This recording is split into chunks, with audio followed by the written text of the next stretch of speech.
Ya Sayyidi ya Rasulullah, ya man lahu jahu indallah, inal musina qad jamu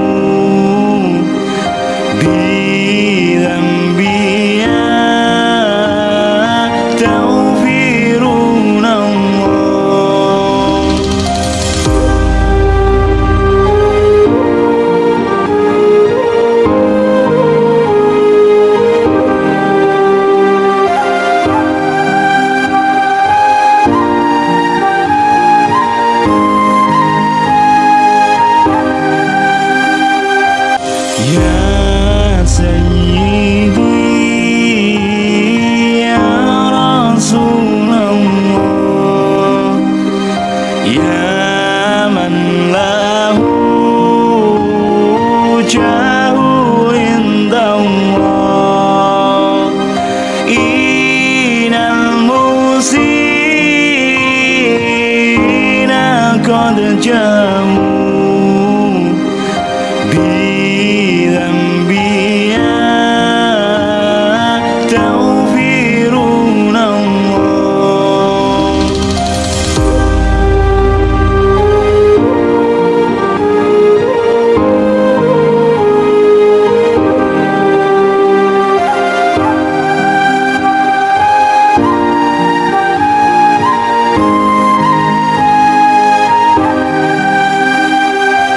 Ya Sayyidi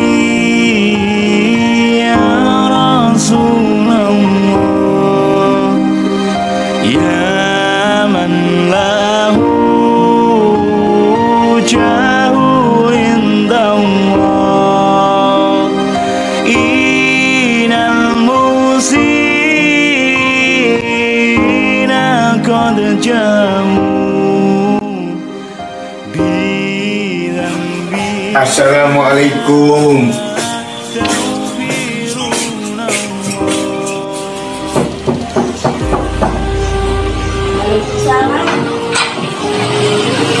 Assalamualaikum. Waalaikumsalam ya Allah. Bismillahirrahmanirrahim. Mangga pinara. Sun. Nggih. Kula tak kembali Mas Rian Iya, ya. ada kan masnya? Ada. Mas. Mas. Ada tamu, Mas. Ada lagi datang. Ada lagi.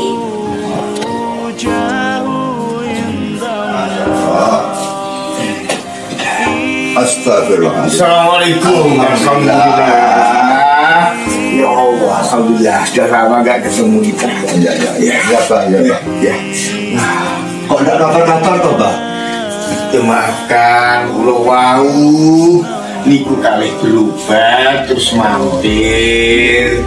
Ngoten lho Pak Bin. Maksud kula niku lek kabar-kabar niku mereka dijemput kali anak kula lho Pak. Gak apa-apa aku mbok pindah di. Yo ngapunten kula dereng saged sowan Pak. Kula sak kabar ngene sajane kok mboten sekeca sakit, tapi kula dereng saged sowan gitu. Ora apa-apa. Anu lho Bin, sikilku kuwi abu kolesterol. Itu biasa kejolok panganan. Umum loro yula loro yang bersifat kronis enggak. Golek aku wis tarak nih yo wis kempes marine. Yo wis ngono kuwi kolesterol kejolok panganan. Iki napa jantung bengkak napa kolesterol. Memang aku jantungku bengkak tapi tidak mempengaruhi ibu katanya. Ngombe air putih jernih ya iso mati. Kolesterolnya tinggi lho Pak nih Pak. Aku tahu ngetes 240. Wah iki lho Pak. Nah dengan komplikasinya apa? Komplikasinya apa Pak? Aku yang duwe diabetes. Pinten diabetes? Yo lek umat 300. Nggih mboten dhuwur nemen. Sing penting niku tarake kedah disapi Pak. Arak ojo mangke napa niku air putih yang banyak, kemudian ditambah kalian pengawasan dokter termasuk jamu-jamu atau daun-daunan tradisional itu penting kanggone kesembuhan jenengan. Kula nggih mikir terang-terang dino ini kali ibuke kula mikir apa nyampe Pak Mardi tapi kok dereng enek kesempatan malah jenengan rawuh mriki. Alhamdulillah. Sing tak perhatikan malah hebat-hebat ngono gitu. Nggih. Tapi lek dokter yo tahu tak periksa nih ketika check up, kontrol, terus obat terlalu mesaknya untuk dikunjir dulu. Itu sanuke malah rantas yang indi. Yang penting kadar gulanya nggak melonjak terus untuk menghindari organ-organ yang lain tidak rusak. Jika aku tuh teh kok Itali. Yo, saya ini di sana penemunya Itali. Namanya teh opo ngono 385 untuk 5 komplong kita seminggu tidak sak komplong sih aku sudah ngombe obat dokter penurun kadar gula tapi tak menurun membenahi pankreas. Oh iya. Mergo aku tertarik opo nang jerone nek keterangan ini banyak orang salah paham tentang diabetes. Diabetes katanya adalah pankreas rusak. Namun obat-obat medis yang dikeluarkan sekarang itu hanya untuk menurunkan kadar gula, tapi tidak bisa membicara pankreas. Apa kuncinya pankreas? Sebenarnya di sana itu di dalam pankreas ada namanya sel. Sel apa itu namanya saya lupa. Sel itu bisa untuk menormalkan kembali terhadap pankreas yang nanti menghasilkan kadar gula yang sempurna. Yang normal, tidak lagi berlebihan dan darah. Itu aku tertarik memberikan obat dokter semua karena mereka memperjualkan itu. Nah, gantilah dengan obat-obatan hebat yang menyembuhkan pankreas dari pangkalnya yang dibenahi. Itu saya tertarik tuku. Bisa ambil seminggu. Hasilnya Pak. Nanti sudah ambil obat dokter. Yo, nyatanya orang lemes nemen. Oh, tetap ada hasilnya itu ya. Mudah-mudahan aja. Namanya obat yang lantaran. Kabeh men pasrah nang Sang Gusti. Iya, sing ngelar semenika dadi yang gesang teng alam dunya niku di samping usaha. Dan namanya yang gesang kan kita usaha. Tapi urip menika kan sing murba sing mangasesa kan Gusti sing gawe urip, Gusti Allah Taala. Kita sadar mau nang usaha bakune kudu menungso pasrah lan sumarah marang Gusti niku panjen dem ana laras dawuh Pendoro Pini Sepuh kan. Lan kita menika lucu menggelek terus kasarane lak sakit terus gelisah-gelisah lucu. Karena kata jenengan merupakan napa nggih kena darane tokoh terus sampun anjuk dateng jagate kepangeranan. Lek mengke resah gelisah niku tandane kan imane sing kurang ngoten. Aja ketebak. Kula jane kepengin sowan. Areng kula piyambak niku nggih tentang agami kalbet pirang utawi utung sing kira paham. Padha ae lho nggih, padha wong. Berasa sanes turune alim ulama, kene kula niku berasa saking turune kiai, sanes turun santri. Terus tentang agami kulon sok kalau musuh ajlik, berarti munimun ajlik. Terang lo sengkel dalam hati kulon menikah ngeten. Menawi tiang babar kawruh antara sang sesodi lan sang guru nadi niku kejar zaman siang pun wonten. Bagi tiang berguru ilmu, tiang berguru kawruh. Langsung mah kebuan upamane dateng agami Islam. Wontenipun ustad, wontenipun inggih kiai ingkang anata agama tegese nata dhateng kawula supados kawula saged ngerti dununge bener lan luput surga dan neraka. Nah, terus magepukan kalian tembung artine ustad niku napa, terus kiai niku napa? Pak kula tak takon niku. Ustad niku napa artine? Gini Mas Bin, Banyak yang nggak tahu loh Pak, apa artinya ustadz itu banyak yang nggak tahu gitu loh. Ya. tadi pertanyaannya apa? Yang pertama adalah apakah sebutan atau arti sebutan kiai itu apa, terus kemudian ustadz itu apa gitu loh. Artinya Saja, kata-kata arti kata itu saja. Itu aja. Pulau mewakili kalian sakutra konco-konco kadang-kadang. Terus saja nih anu loh Mbak Andil, artinya Pak Yai nopo, kalian ustadz nopo niku sama-sama berarti, atau niku artinya nopo kan kata konco saking kejawen itu saking Jawa saking aliran sing boten paham tentang agama. Di nyebut Pak Yai itu apa bahasanya apa gitu, artinya kiai itu apa, berasal dari kata mana lah, kata apa gitu. Ya maaf Mas Bin ya. Ini saya jawab, kita karena sama-sama dalam tahap belajar. Jika ada kekurangannya mohon maaf, jika ada benarnya itu semata-mata karena Allah beri petunjuk. Amin. Kalau toh saya ini nanti bisa menjawab, ya saya jawab. Kalau tidak, ya saya bilang tidak. Mengapa? Karena di dalam ajaran agama Islam itu tidak boleh mengarang. Jadi kalau bisa ya bilang bisa, gitu ya. Nggak ada istilah gengsi di muka umum, misalkan pidato di muka ratusan orang. Ada orang bertanya lalu nggak mengerti, dikarang hanya karena gengsi biar dianggap bisa menjawab. Itu nggak boleh dalam agama. Hanya harus ada kejujuran, sportivitas. Seorang kiai, seorang ustadz atau siapapun yang menjadi narasumber, kalau ditanya nggak bisa, dibilang nggak bisa, dia bisa dicoba untuk dijawab. Dan kalau bisa menjawab ada kekurangannya, ya mohon yang mendengarkan lebih pinter agar ditambah sendiri. Kalau pertanyaan dua, apa arti kiai, apa arti ustadz, yang kedua. Itu karena secara bahasa kiai itu sebenarnya itu kan, maaf ya Mas Bin ya, ini Mas Bin lebih tahu sebenarnya karena ini bukan bahasa Arab. Kiai apa itu? Kiai itu bukan bahasa Arab. Jadi setahu saya malah itu saya mendengarkan rumor orang-orang namanya kiai itu orang yang dipertuan artinya. Bukan guru ya? Bukan. Saya dengar. Ini saya, Anda harus diam dulu. Kiai itu orang yang dipertuan, artinya orang yang dinomorsatukan, orang yang disegani, orang yang dihormati, menjadi sumber tempat bertanya, tempat memudahkan persoalan dan masalah. Kiai. Malah otak adik Jawa mengatakan kiai.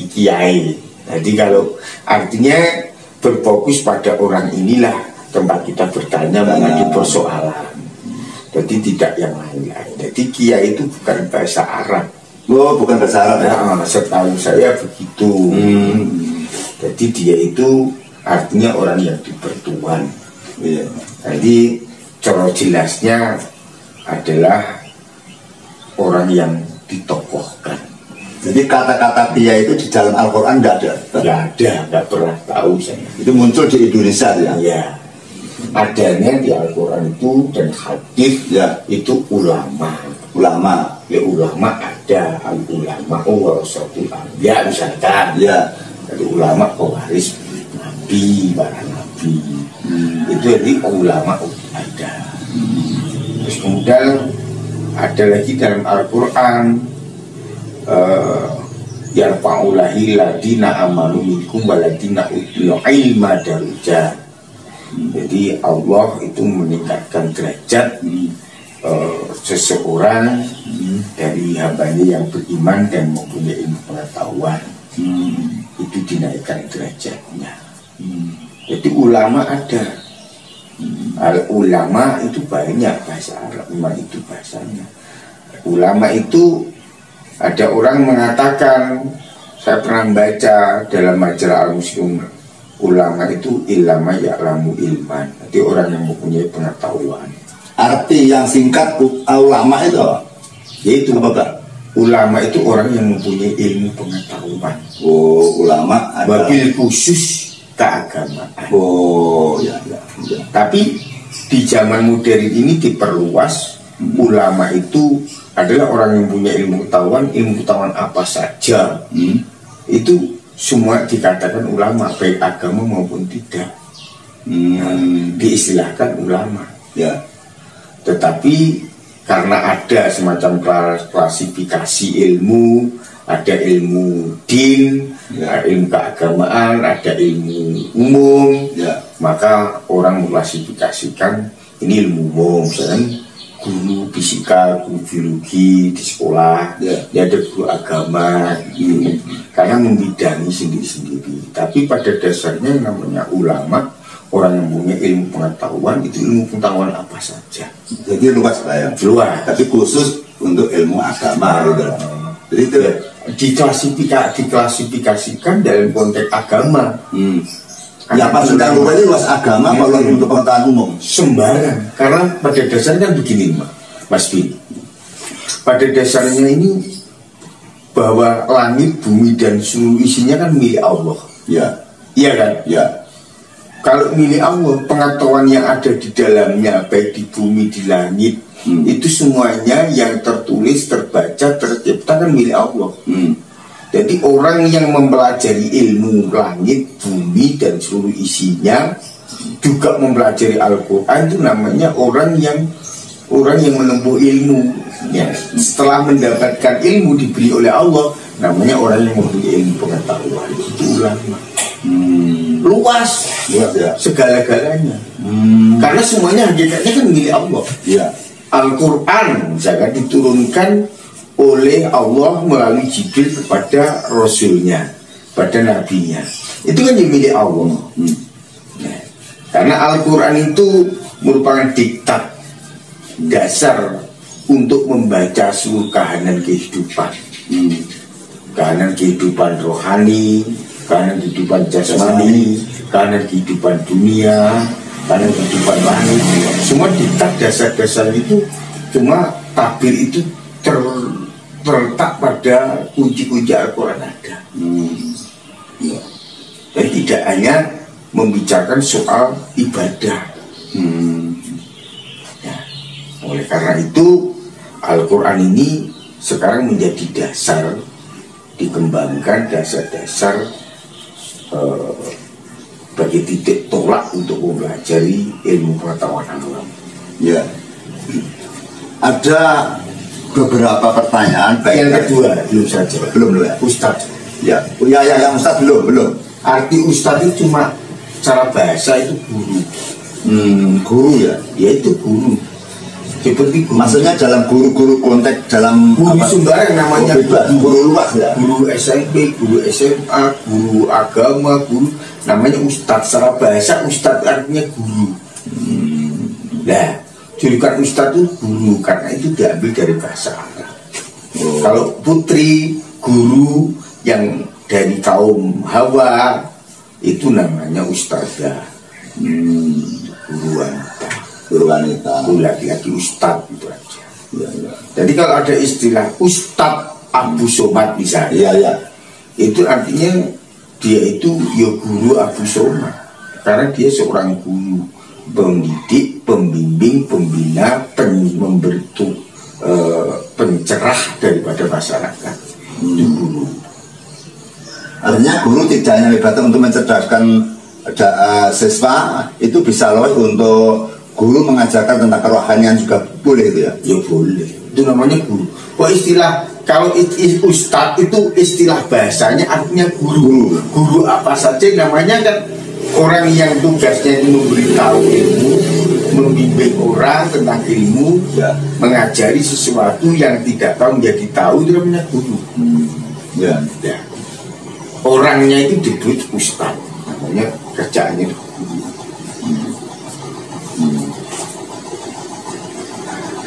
Dari dasar-dasar pertanyaan, apakah yang dinamakan Ustadz, apakah yang dinamakan Kiai? Setahu saya itu saya dengar itu ya sebagai guru, dan guru aja. Ternyata kurang benar.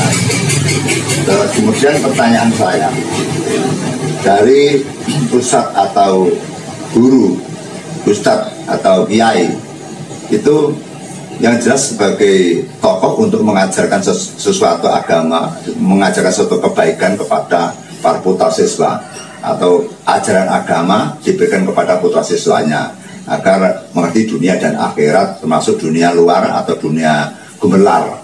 Kemudian pertanyaannya, ada dari beberapa teman, ada beberapa umat bahwa dalam sosok seorang kiai atau ustadz, apakah diperbolehkan, apakah diizinkan, misalkan dalam tokoh ustadz, dalam tokoh kiai diperbolehkan untuk buka praktek pengobatan atau tertulung? Apakah ada larangan? Apakah ada aturan di dalam Islam? Misalkan saya jadi kiai, kemudian saya menolong orang, menolong atau menolong orang itu, terus kita buka praktek banyak pasien, itu apa ada larang-larang tertentu di dalam agama? Apakah justru sebaliknya malah dianjurkan karena yang sifatnya menolong itu mendapat pahala juga? Itu bagaimana kira-kira definisinya atau rangkaian keterangan yang lebih luas, lebih mendasar itu gimana? Sesuai dengan ajaran Islam itu. Ya, begini Mas Bintoro ya, di Indonesia, wabil khusus di Jawa, itu memang tradisi-tradisi itu menjadi populer. Seorang kiai atau dijuluki ustadz itu kemudian banyak tamu yang mereka di situ. Tamu itu mengapa? Ada yang berobat, ya, ada yang mengunjungi mereka minta doa. Betul.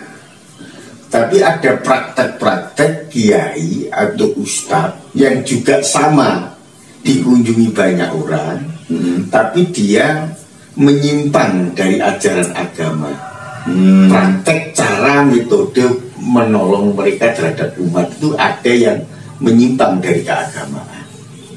Artinya gimana Pak? Nah, begini, kalau dikatakan arti apa? Yang dimaksud menyimpang tadi. Oh ya, ini saya beri contoh yang menyimpang ya. Ya. Ada seorang kiai misalkan, yaitu di pondok sudah lama, di pesantren juga lama, pindah-pindah, malah puncak dari keilmuan pesantren mereka geluti sampai tamat, yaitu dia menempuh kitab Ihya Ulumuddin, ya, sampai selesai, sampai purna. Ya. Setelah itu dia mengembara ke berbagai kiai dalam rangka mempraktekkan keilmuan-keilmuan yang dimiliki dalam rangka memerangi diri dari segala nafsu. Lalu dia berusaha mengheningkan diri, membeningkan pikiran dan hati dengan praktek-praktek seperti dia masuk ke dunia-dunia Thariqatullah, aliran-aliran Thariqah.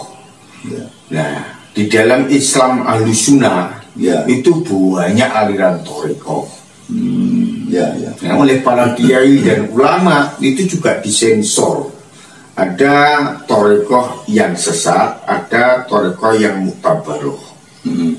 Artinya Thariqah yang disahkan, yang dikenal, dan yang sudah masyhur, yang jelas akan silsilahnya.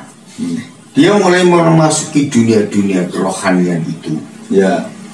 Lalu dengan tekunnya wirid, tekunnya dia itu beribadah, lalu lama-lama dia oleh masyarakat itu ditokohkan sebagai kiai, sekaligus sebagai bini sepuh. Kemudian dia bisa memberikan ijazah-ijazah atau amalan-amalan bagi umat untuk menyembuhkan, untuk keperluan segala umat yang datang. Contoh, umat yang mau berangkat pergian, amalannya apa, dia bisa nyangoni wiritan, amalan, jasa, jasa yang digunakan untuk supaya selamat perginya dan lain sebagainya. Ya. Lanjak laun meningkat, kemudian menjadi masyhur dan populer orang itu. Lalu dijuluki karena banyak orang juduh, dijuluki seorang wali karena mempunyai banyak kelebihan. Kelebihan yang mustajab, yang manjur, masyhur, manjur. Lalu ditokohkan, dinubatkan orang itu adalah sosok seorang wali misalkan. Ya. Lalu dengan ketokohan dan julukan masyarakat seorang wali, mereka lama-lama yang namanya manusia kan tetap berdampingan dengan ujian dan cobaan. Nah, karena enaknya juga tentang harta, akhirnya orang itu mendapat komisi banyak dari sedekah-sedekah, amplop-amplop dari umat yang banyak. Lama-lama dia bisa meningkat, kadar ekonominya meningkat. Karena meningkat ini, ilmunya meningkat, sanjungan meningkat, popularitas itu meningkat, citranya meningkat, nama baiknya meningkat, sampai dijuluki wali itu, mereka lupa diri, lupa daratan. Pada saat tertentu dia menyelesaikan agama. Jadi dia akhirnya memberi amalan-amalan yang tidak berdasarkan dari tuntunan Nabi Muhammad Sallallahu Alaihi Wasallam. Umatnya tetap banyak, pengunjungnya tetap banyak, tapi lama-lama menyesatkan. Contohnya dia memberi amalan ijazah-ijazah raja-raja yang itu tidak terdapat dalam tuntunan Nabi, tapi terdapat dalam kitab mujarobat misalkan, kitab-kitab yang tidak tertuang dari Quran dan Sunnah dari para ulama yang masyhur, ulama ahli sunnah jamaah, tapi mereka didapat dari misalkan huruf-huruf Arab yang begini begitu jadi begini itu diamalkan jadi begini, tulisan begini begitu jadi begini, dan tidak mempunyai dasar itu diberikan pada umat akhirnya meyakini, mempercayai dan memperoleh hasil, tapi itu sebenarnya tidak ada tuntunan. Nah, motif keyakinan kerohanian yang semacam itu ada unsur menyesatkan. Dan prosesnya panjang dan amat lembut memangnya. Memang begitu. Itu contohnya. Contohnya yang agak besar, contoh besar itu. Contoh kecil-kecilan banyak. Kiai yang belum nuntut ilmunya, dia sudah banyak amalan-amalan dari kiai tertentu, lalu dia matik dukun kan ada. Tamunya semi banyak. Jadi dukun semi kiai Pak.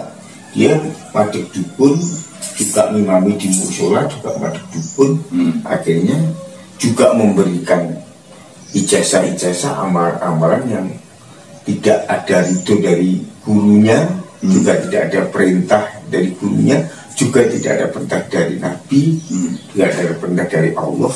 Akhirnya dia semacam wangsit-wangsit, ilham-ilham, bisikan-bisikan yang tidak berdasarkan ilmu, itu juga menyesatkan banyak.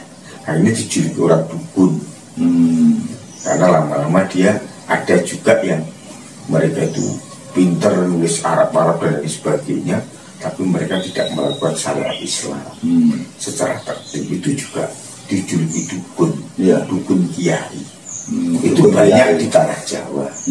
Hanya kiai karena dia pernah imamu di musola, dia juga pintar nulis bahasa Arab, dijuluki dukun karena dia itu ahli nebak-nebak, juga ahli memberikan ijazah-ijazah wirid yang tidak berdasarkan keterangan yang jelas dari ilmu agama. Ini Mas Bintoro, sementara jawaban saya. Ya. Kemudian gini Pak, ada dari teman yang bertanya juga, sebenarnya dari kata-kata dukun itu apakah benar berasal dari Arab atau dari Quran? Dukun itu apa ya? Bahasa apa? Kalau Jawa kan Resi, Cekel, Bramono, Brahmacari, Begawan, Bujangga itu Jawa. Pengertian dukun kita semua sudah paham.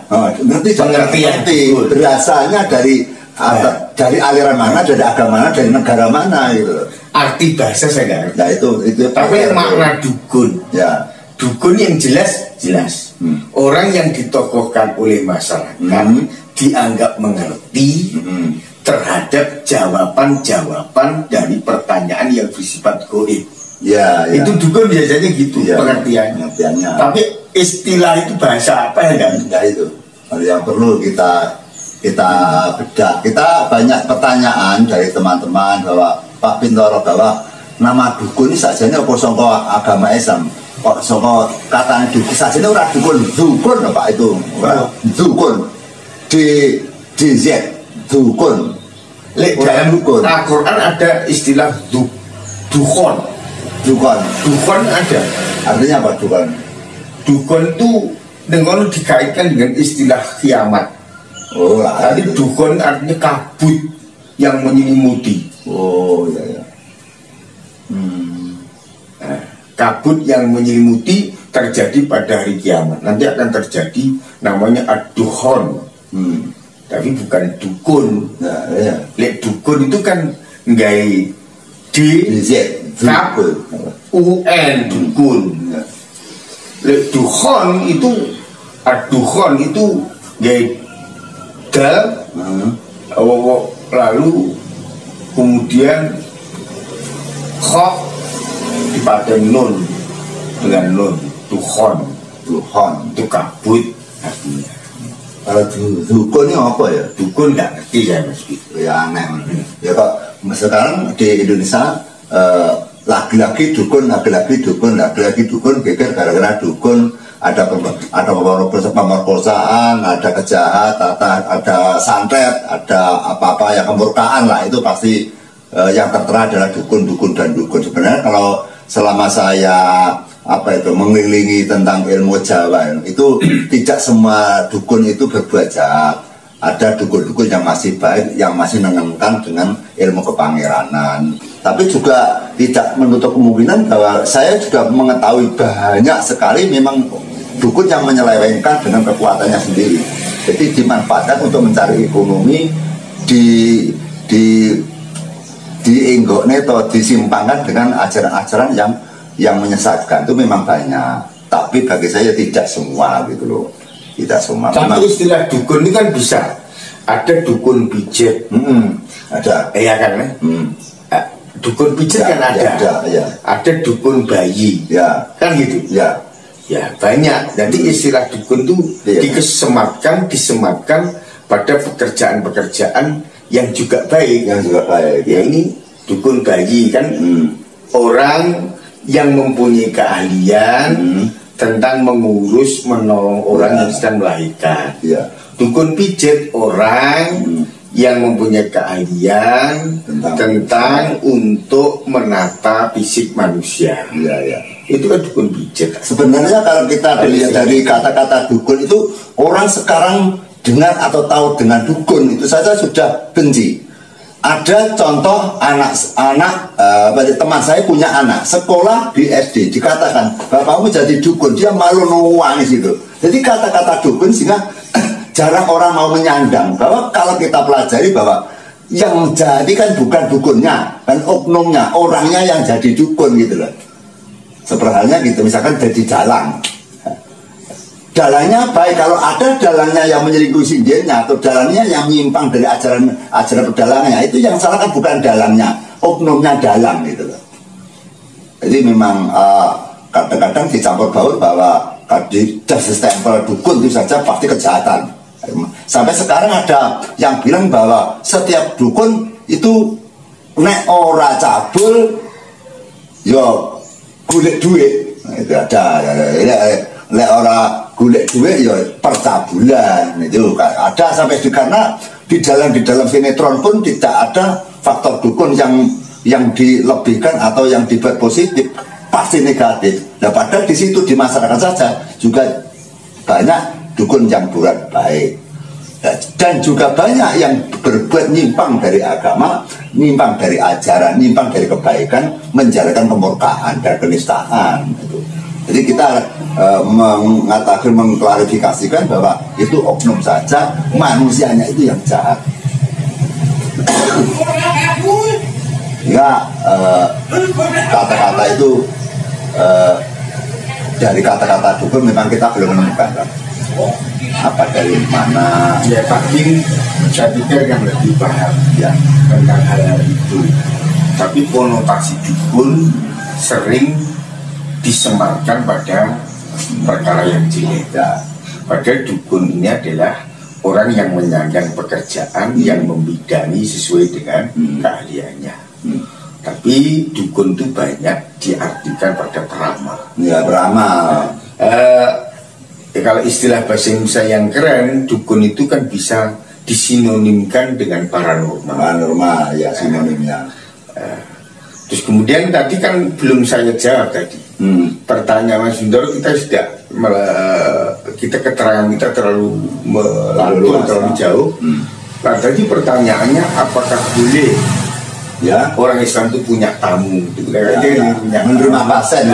Coba diulang lagi yang tadi. Apakah boleh misalkan kita sebagai seorang kiai atau sebagai ustadz, kemudian ketepatan kita dipercaya dan kita mempunyai kemampuan juga dan kita mempunyai kemanjuran atas perintah Allah, terus kita dan kemampuan kita itu memiliki dan ada orang yang minta tolong yang diperkirakan kita bisa menolong. Apakah di dalam ajaran kita, ajaran Islam, kita ketepatan menjadi kiai menolong orang itu apa dilarang?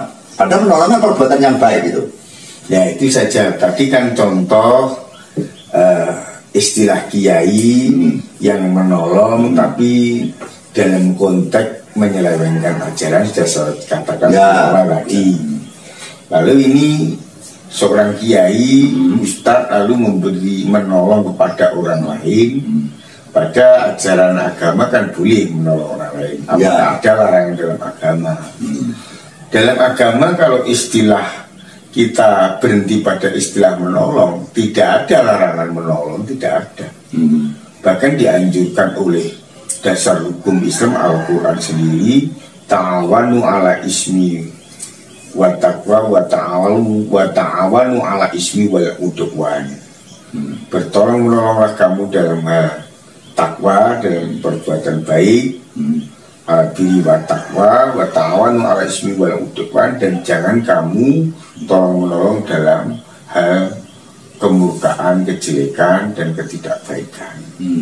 Itu malah dilarang. Tapi kalau menolong itu sangat dianjurkan menurut agama. Jadi antara tujuan agama yaitu saling menolong, saling membantu. Mengapa kok dilarang? Gak mungkin dilarang. Ya seorang ustadz kiai banyak tamu dimintai tolong oleh orang untuk membantu menyelesaikan masalah, untuk membantu memberikan solusi pencerahan. Itu memang tugas kiai dan ulama. Tidak apa-apa. Karena dia menyandang ilmu agama, ilmu Al-Quran. Karena Al-Quran itu obat. Al-Quran itu konsep. Al-Quran itu adalah pencerah. Jadi memberi pencerahan. Jadi orang-orang beriman itu penolong-penolongnya adalah Allah. Dengan orang-orang kafir, penolong-penolongnya adalah tauhid, setan. Jadi kalau kita orang beriman, penolongnya Allah. Kalau dimintai tolong pada orang, dia minta tolong kepada Allah, berdoa agar mereka yang minta tolong itu diselesaikan. Tidak semata-mata mandiri dia yang menolong, tapi dia sadar akan keberadaannya sebagai hamba. Lalu ada orang minta tolong, didoakan, dia memohon pada Allah agar orang yang minta tolong lagi terselesaikan masalahnya. Baik secara konsepsional maupun secara prinsip maupun secara praktisi. Jadi konsepsional artinya jika dia minta resep kan tanya, Ya. saya ini misalkan supaya punya anak laki-laki bagaimana Pak Yai? Ya. Nah, resep diambilkan Quran dan Sunnah, disampaikannya konseptual. Ya. Lalu kemudian dalam aktualisasi, Pak Yai, saya ini mau akikoh, ya, tapi belum punya uang, bolehkah ditunda? Nah, aktualisasi, Ya. boleh. Itu pertanyaan itu pertama. Kemudian datang lagi, Pak Yai, saya ini punya penyakit kadar gula. Bagaimana cara menyembuhkannya? Ini seharusnya kan dokter. Ya. Nah, seharusnya yang dokter. Tapi kalau Pak Yai punya konsep, karena Quran itu adalah sumber konsep, boleh disampaikan. Oh ya. Nah, karena Al-Quran itu adalah memang membahas, bisa menjawab segala keperluan kesulitan manusia, dunia sama akhirat. Ya. Sosok kiai atau sesosok ustadz itu diperbolehkan atau boleh diizinkan untuk menolong sesama umat kan gitu. Sangat Karena memang di masyarakat itu sosok ulama atau sosok kiai atau sosok ustadz itu sangat-sangat dipercaya di masyarakat itu. Jadi lagi-lagi mintanya tolong ya kepada kiainya gitu. Ada masalah keluarga, misalkan suaminya pergi, ada perselingkuhan, ekonomi kurang lancar, itu kita mengadu, tempat mengadu lah. Kita mengadunya kepada tokoh-tokoh seorang kiai tadi kan. Dan setahu saya juga banyak sekali memang tokoh-tokoh kiai yang menolong sesama umat. Tamunya banyak, pastinya banyak itu. Ya, di dalam agama, dalam surah Al-Maidah ayat 35, ya ayyuhalladzina amanu wabtahu ilahil wasilah wajahadu fisabilillah la'allakum tuflihun. Hai orang-orang beriman, carilah ketemukan wasilah. Nah, maka berjuanglah menempuh jalan itu agar kamu memperoleh keberuntungan. Nah, termasuk kiai, ulama atau tokoh-tokoh masyarakat yang dianggap menyandang pengetahuan, ilmu yang bisa memberi pencerahan masyarakat, bisa digunakan untuk menolong masyarakat yang masih awam atau buta keilmuan di bidang yang dia sulitkan itu, bisa membantu. Namun ini berwasilah. Ya. Itu dibolehkan oleh agama. Bahkan dianjurkan untuk berjuang menempuh jalan mencari wasilah itu. Itu artinya diperbolehkan menolong, kan ada persyaratan Pak dalam tanda petik. Ya jelas. Jadi yang dibolehkan tadi ta'awanu ala birri wa taqwa tadi. Bertolong menolonglah dalam kebajikan dan takwa. Ya, kebajikan dan takwa. Ya, jadi ada unsur-unsur ketakwaan. Iya, rambu-rambunya begitu. Ya. Kalau menolong teori mencuri kan nggak mungkin, tanya pada kiai. Ya, yang saya maksud gini, menolong terus kemudian berhubung itu termasuk garapannya apa, terus minta target ini bisa saya bantu, tapi ini ada dananya sekitar 20 juta atau 50 juta atau 10 juta, itu kan juga larangan di dalam Islam. Ya, itu sudah masuk ranah rambu-rambu perdukunan kalau begitu. Ya, itu kan dilarang, itu kan sudah narset. Bukan mengatakan dilarang atau ditolak atau diterima, bukan. Kalau sudah arahnya kepada target nominal akomodasi, ya itu sudah mulai ke ranah perdukunan. Namanya ulama kiai itu adalah mereka itu tidak diperintah wama umiru ila liya'budullaha mukhlisin lahudin hunafa wa yuqimu sholata wa yutuz zakah. Nah itu. Jadi mereka sebenarnya tidak diperintah kecuali untuk memurnikan, mengikhlaskan, memurnikan. Murni artinya ikhlas, tidak campur tahun, tidak ada intervensi ataupun kontroversi daripada manusia. Jadi mereka murni agama Allah karena ingin ikhlas. Mukhlisina lahuddin, dalam menjalankan agama yang lurus. Ciri mereka adalah mendirikan sholat, musola wa zakah. Ulaika hum khairul bariyah. Mereka lah sebaik-baik makhluk. Jadi mereka itu adalah din yang lurus, sebaik-baik makhluk. Jadi orang yang ikhlas karena agamanya itu tidak ada target-target itu. Tapi bukan berarti orang yang minta tolong tadi ngasih sedekah itu diterima itu haram bukan? Boleh saja. Ya. Misalkan saya tidak tolong pada Mas Bintoro, Mas Bintoro memberi pencerahan, lalu saya pulang saya memberi amplop sedekah. Ya. Terima aja, nggak apa-apa. Nggak apa-apa. Ya. Itu memang dia sedekah, malah didoakan. Semoga sedekah ini memberkahi. Ya. Dan orang yang memberi ini dilipat gandakan oleh Allah. Doakan itu aja. Malah gitu aja. Iya. Ya. Yang beruntung kan dia. Ya. Karena ajaran agama memberi daripada diberi lebih baik yang memberi. Ya. Derajatnya lebih tinggi. Semua manusia itu bercita-cita ingin memberi. Ya. Semua. Tapi cuma kadar kenyataan qudratullah. Ya. Derajatnya pasti itu. Ada yang dilebihkan, ada yang dikurangkan. Ya. Supaya manusia itu berhubungan. Selalu berhubungan. Nah, gitu loh. Sehingga kalau misalkan kita sudah dipercaya di masyarakat, misalnya saya seorang kiai, sehingga kita diberi menolong dengan tanda petik ada syarat-syarat sesuai dengan ajaran Islam. Iya, Tapi kalau kita nanti misalkan terlanjur kita terobsesi kebutuhan kita banyak, kemudian terus bangga kurang, akhirnya ada pasien datang terus kita bisa menolong. Berarti kita punya pengalaman, saya bisa menolong itu. Ini kesempatan saya, ini orang ini saya mintai sekitar sekian juta. Kamu harus membayar saya sekitar 20 juta. Dan saya mampu pasti bisa menolong seperti itu.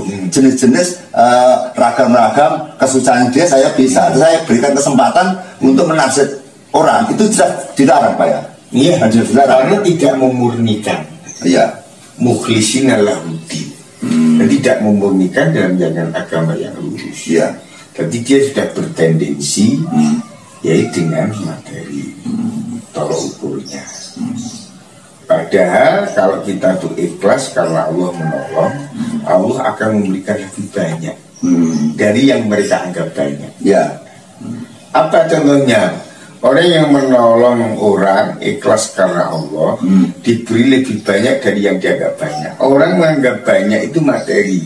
Jumlah 1 juta 2 juta nilai uang. Ya. 1 gram 2 gram 3 gram nilai emas. Tapi Allah itu memberi tidak harus materi dan emas.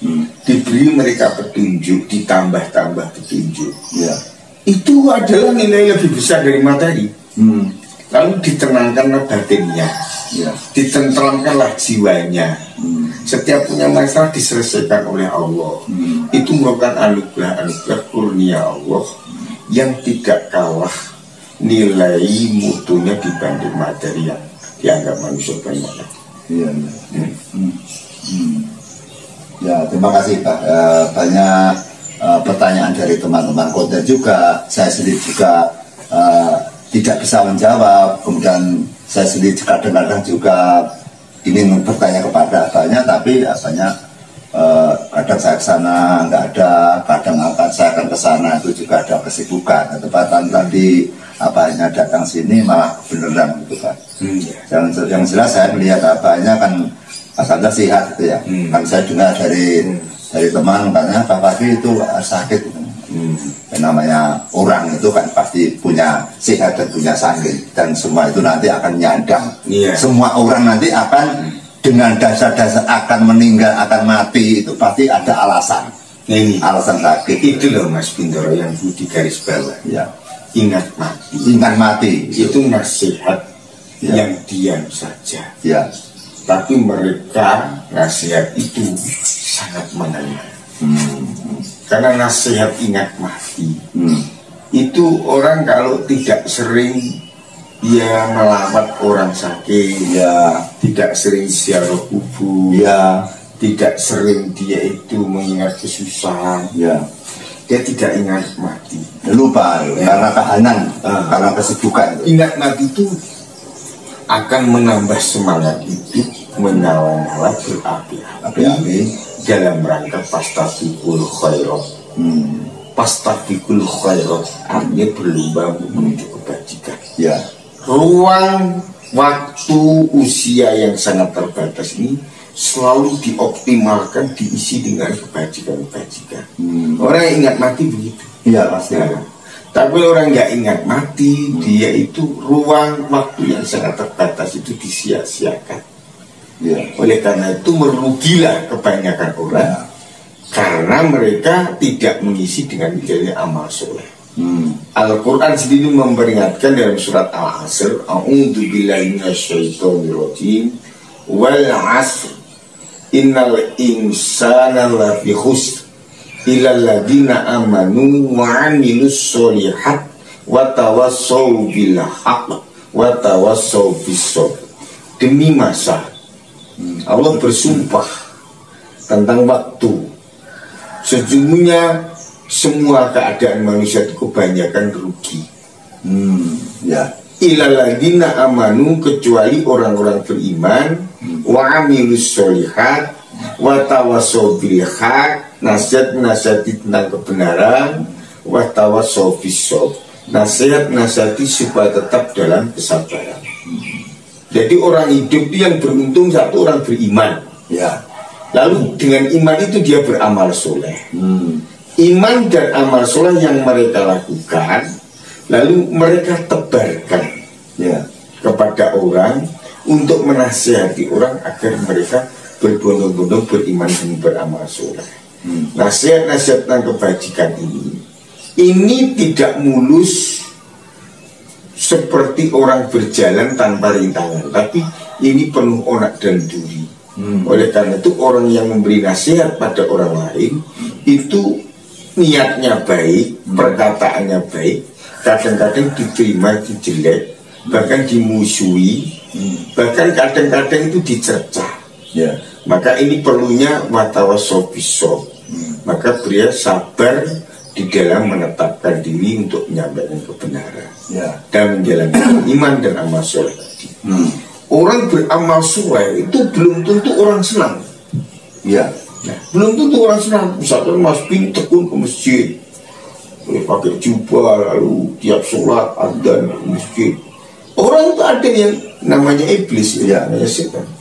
Wah, saya sok suci, golongan Islami, nampak dan masjid pakai ada orang. Padahal dia berbuat baik. Nah, ada lagi orang yang berbuat baik sedekah. Sedekah yang baik.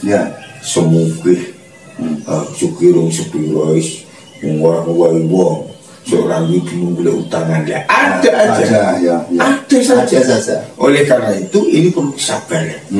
Maka dalam surat ini setelah dia beriman, beramal soleh, nasihat kebaikan kebenaran, ditutup dengan ketahanan, yaitu sabar, merupakan benteng dari seluruh amal tadi. Harus sabar karena perlu uji coba. Semuanya iman diuji, amal soleh diuji, nasihat kebaikan diuji, perlunya watawassaw bis sabr, ditutup dengan ayat supaya mereka sabar. Ini harapan kami. Mas Bin karena sudah siang, sekarang tak mohon pamit. Minta maaf Bang, ini tadi istrinya kan baru melahirkan, nggak bisa mugoto sajian. Tidak apa-apa, kita sudah ketemu. Allah itu harus memberi rahmat. Kan tidak ada informasi kalau abahnya sini, ya tidaknya kopi-kopi. Tidak apa-apa, kopi nggak ada. Ya ketemu ini rahmat. Ukurannya bukan makanan.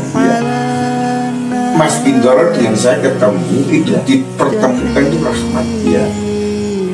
Kenapa dikatakan rahmat?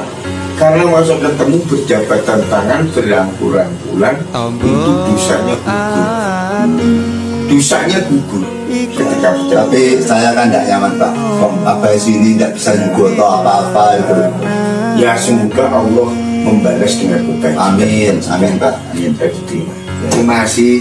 Terima kasih Pak. Terima kasih. Bisa maca Quran lan maknane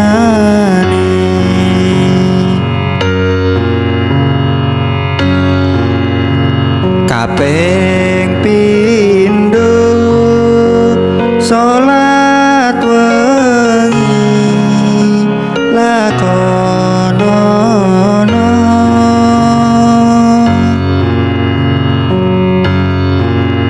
kaping telu wong kang saleh kumpulono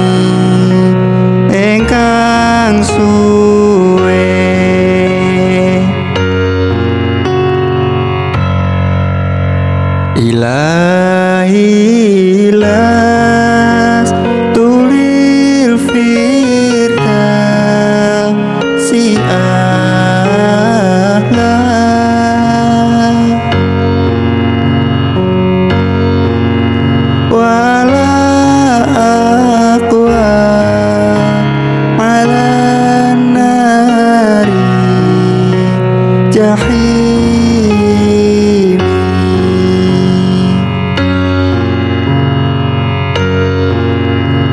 Tangga ati iku limo ing warnane,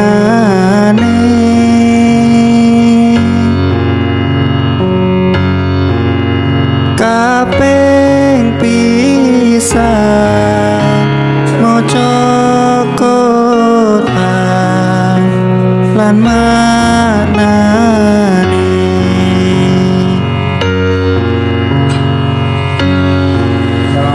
kabeh